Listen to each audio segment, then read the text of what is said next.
Hi, I'm Jennifer Barton. I work at the University of Arizona. There, I'm a professor of biomedical engineering and the interim director of the Bio5 Institute. The Bio5 Institute promotes collaborative interdisciplinary biosciences work. So anything that involves more than 2 or even 3 colleges, we help promote. We bring people together from across the campus.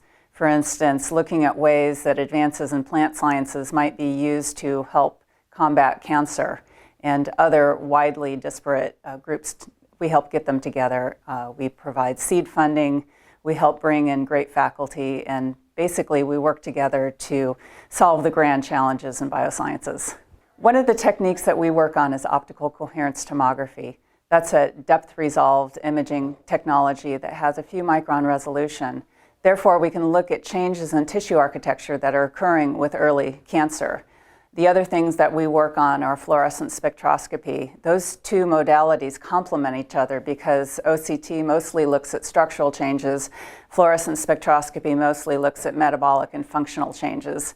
And together between the 2, we're developing techniques that have high sensitivity and specificity to early cancer. I started working with a group in the high-risk clinic in gynecological oncology and discovered just this entirely huge unmet need, particularly for women who are at high risk of ovarian cancer, really such high risk that they're right now counseled to just simply have their ovaries and fallopian tubes removed. If these women wish to delay having that happen until maybe after childbearing years or maybe at the point they would go through menopause, they need to have some way of assessing the health of their bodies and knowing that they are cancer-free.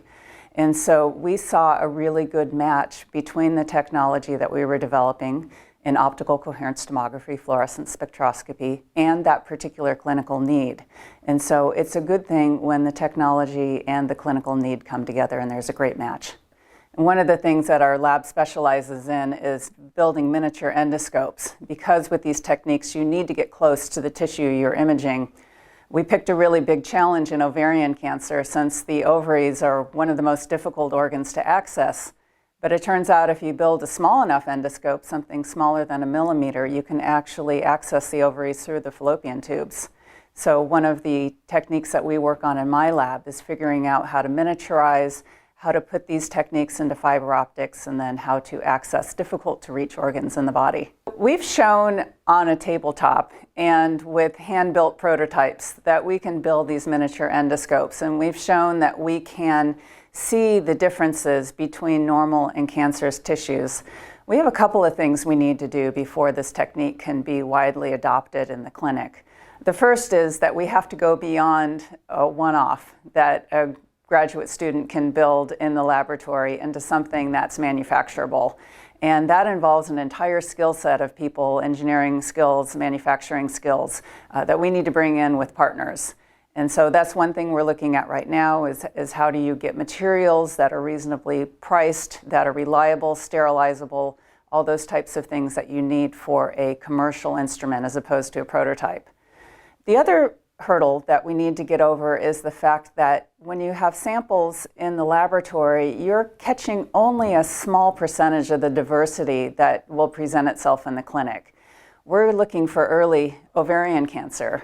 Well, people don't completely understand what early ovarian cancer looks like. Unfortunately, most of the time when you see ovarian cancer patients, it's late stage.